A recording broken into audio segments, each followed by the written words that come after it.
The passing of Pope Francis has shaken the hearts of millions across the world. From crowded cities to quiet villages, people are united in sadness. The man who led the Catholic Church with warmth, humility, and compassion has completed his earthly journey. His life was a symbol of hope and kindness. Now the time has come to honor him with one of the most sacred traditions in the Catholic Church, his lying in state. As the news of his death spreads, people from all parts of the globe begin their journeys to Rome.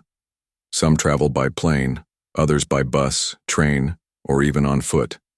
Their destination is one of the most important places in all of Christianity, St. Peter's Basilica. This is where Pope Francis will lie in state, giving the faithful a final chance to say goodbye to their beloved shepherd. Inside the basilica, there is a deep sense of mourning. The massive stone walls that have stood through centuries now carry the weight of sorrow. The usual sounds of celebration and movement are gone. In their place is silence, broken only by the soft weeping of mourners and the low echo of prayers, whispered in many languages. Candles flicker along the aisles, casting a warm light across faces filled with grief and love. Each candle stands for a prayer, a memory, a farewell.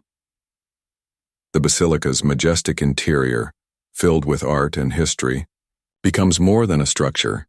It becomes a sacred stage for one of the most moving moments in church life.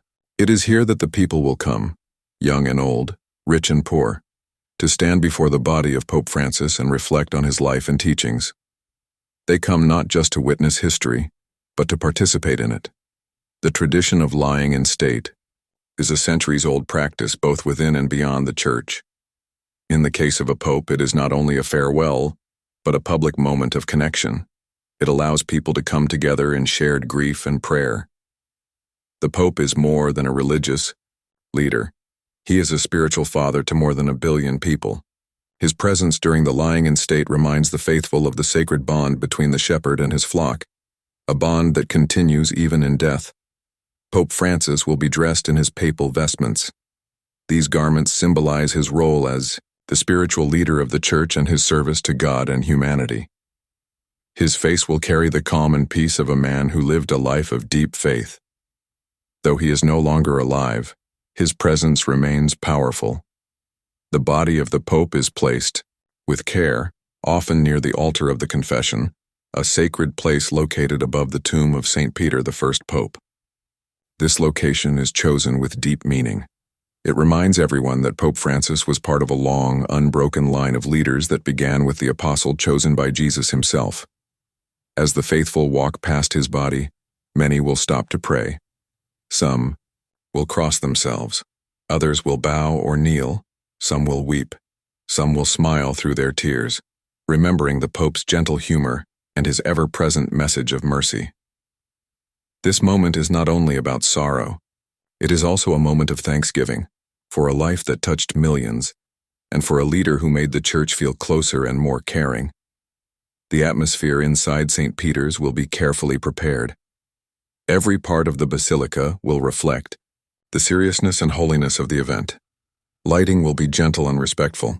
Incense will rise in soft clouds, filling the space with a scent that recalls many sacred ceremonies.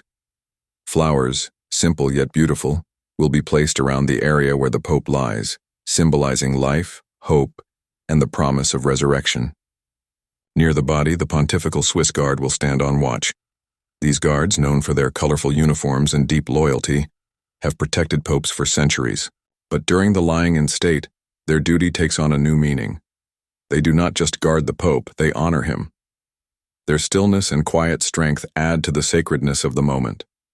They are a living symbol of tradition, devotion, and faith. As mourners fill St. Peter's Square and line the halls of the basilica, a sea of human faces stretches far and wide. These people come from every walk of life. Some are pilgrims from faraway lands. Others are local citizens. Some are young, children. Others elderly men and women who have followed the Pope's life for years. Their shared presence is a powerful image of the universal church, a community joined not by place or wealth but by faith. Among the crowds will be world leaders and dignitaries.